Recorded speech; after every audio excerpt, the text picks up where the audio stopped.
This is the AMX Chasseur de Chars, or AMX CDC as it's more affectionately known.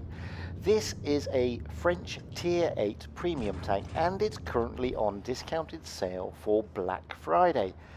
This is yet another tank that on the EU forum I was asked if we could do a bit of a fuller review, so we decided to do that.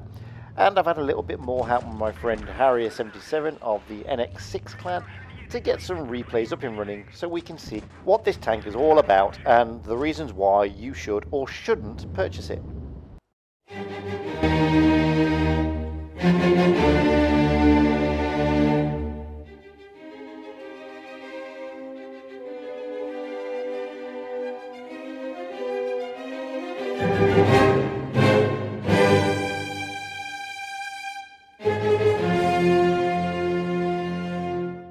Hello again everybody and welcome back to Fujit's Blitz, and now we're going to look at the AMX Chasseur de Chars, or the AMX CDC as it's more affectionately known as. Now this is a Tier 8 French medium premium tank that is currently on a 30% discounted sale for Black Friday, and you can pick this little gem up for a mere 5,000 gold, which isn't too bad. But what about the tank itself? Well, let me state from the off, this is not one of my favorite tanks.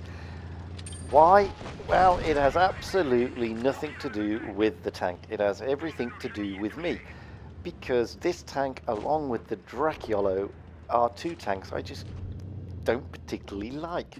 Now, I know it's not the tank's fault. And I know it's me. And it's human nature that when you get tanks like this, and this realistically is a French version of the Dracyolo, when you get tanks like this, something inside my head tells me I have to run and die and do all that stupid stuff. And I just don't play this tank well. Yet I've got a 54-55% win rate in it, so I must be doing something right. But my stats on this tank are not the best. I mean, I'm above average, and that's about it. And as I said, that's me. It's not the tank.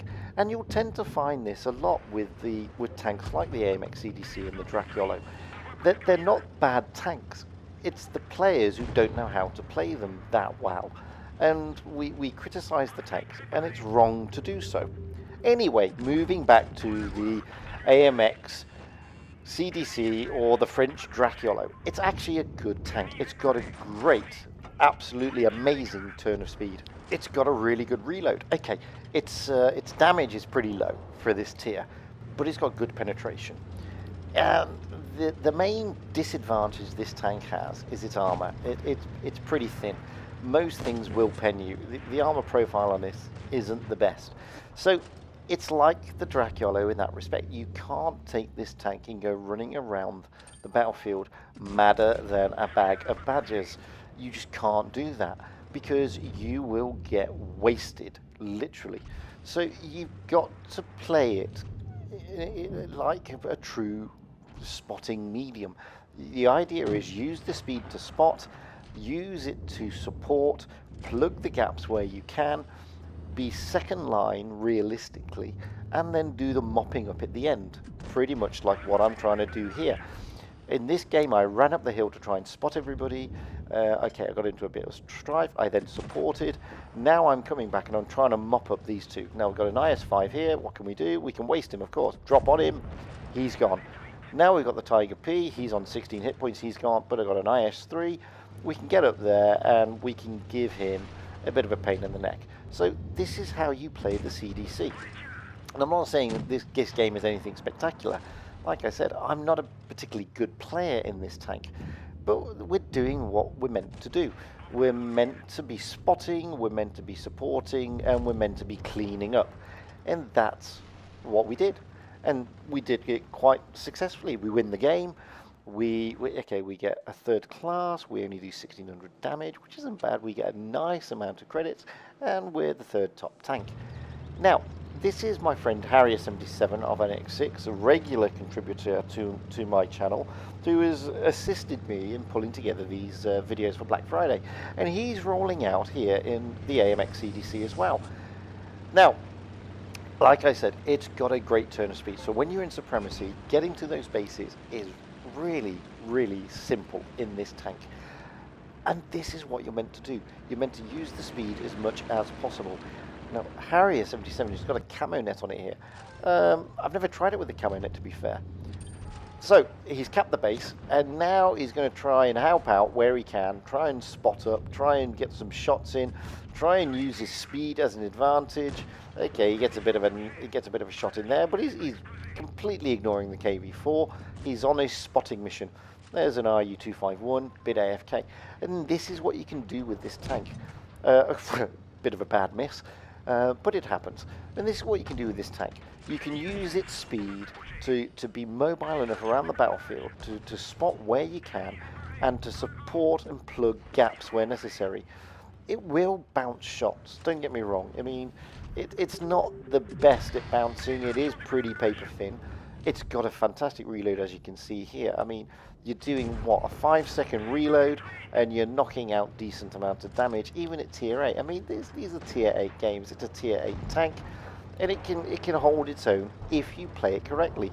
Now, as I said in the first vid, there's a mindset that when you get tanks like this, and the Dracyolo, you tend to run around madder than a bag of badgers.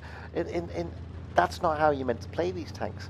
And I don't know what it is about it. And this is why I struggle with these tanks, because there's a different mindset that suddenly kicks in. But as you can see here with Harrier 77, what he's doing is the correct way to play it. He's running around the battlefield. He's not putting himself in danger realistically. He did there. That was just unlucky. But he's spotting up, and he's ignoring tanks. He's going through them. He's keeping them spotted. And that's how you're meant to play it. He's using that mobility to his advantage. He's getting around the battlefield quickly and everywhere. And that's how you're meant to play it.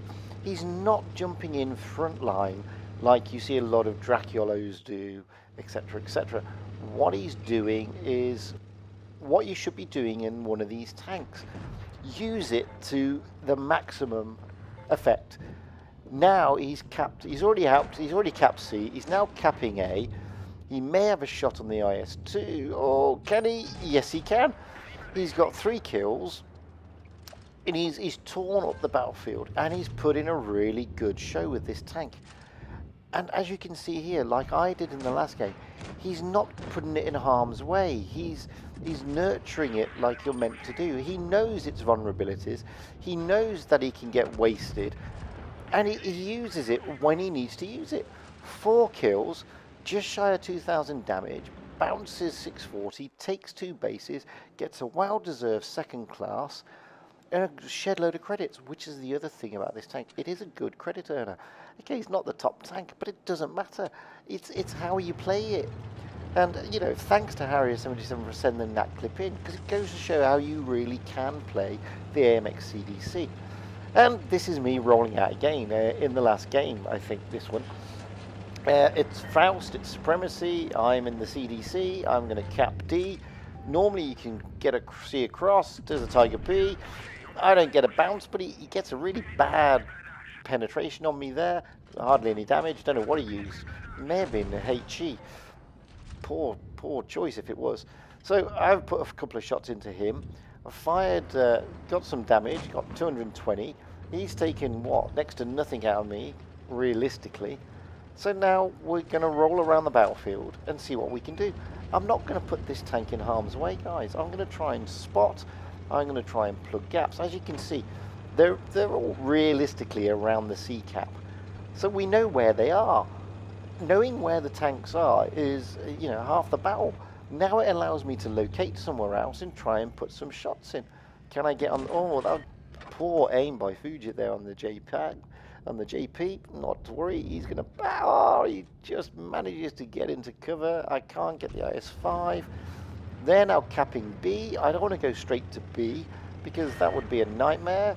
I think it's probably that Tiger P. Let's see if I can light him up. No, can't see him. There's a Panther, can't get hold of him, he's up high. Oh, it is the Tiger P. And he's going to try and come back. We can get some into him, get some nice rolls, 220.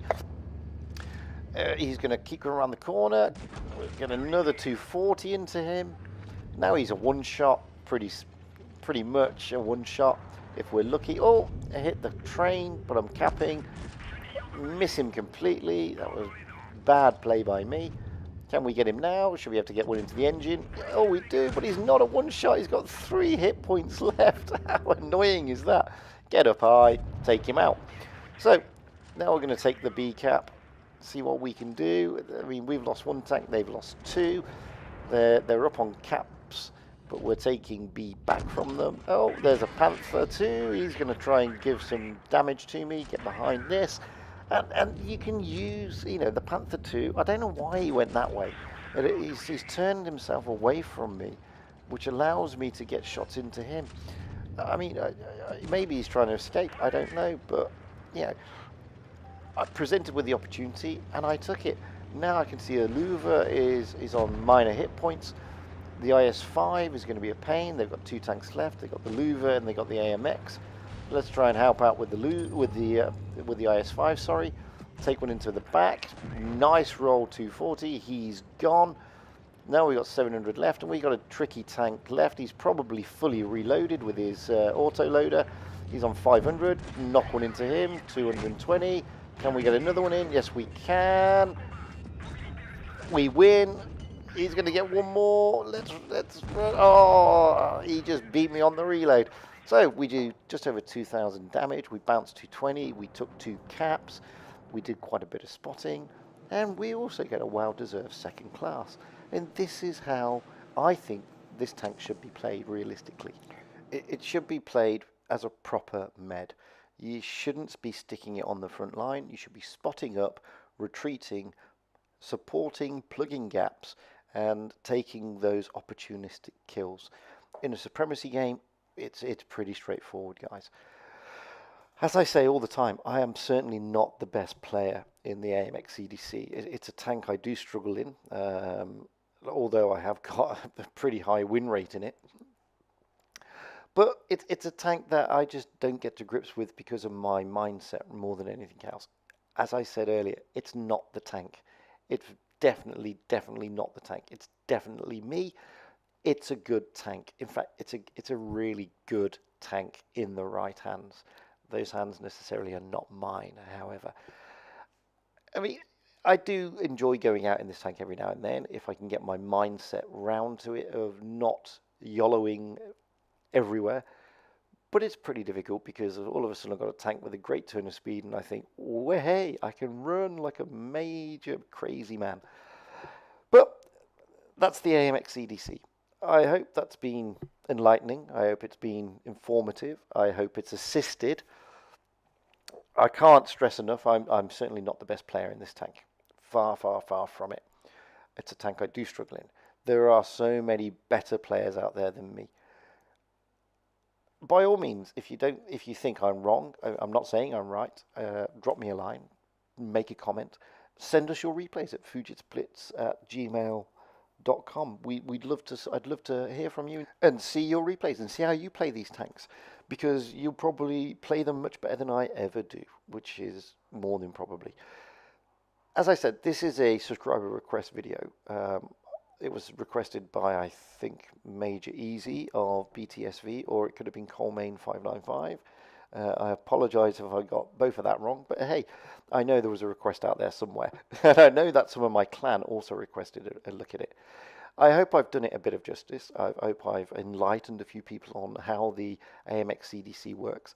Again, I think 5,000 gold is a pretty decent price for this tank. And I have to tell everybody yet again, I am not affiliated to Wargaming. I do not work for Wargaming. I have no alliance with Wargaming. All this is, you know, at the end of the day, pretty much off my own back. I don't get any discounts or benefits for doing this. I do it for a bit of fun and to try and help some of the newer players out there. Again, by all means, drop me your comments. By all means, send us your replays. And all I'd have to say on the subject is this.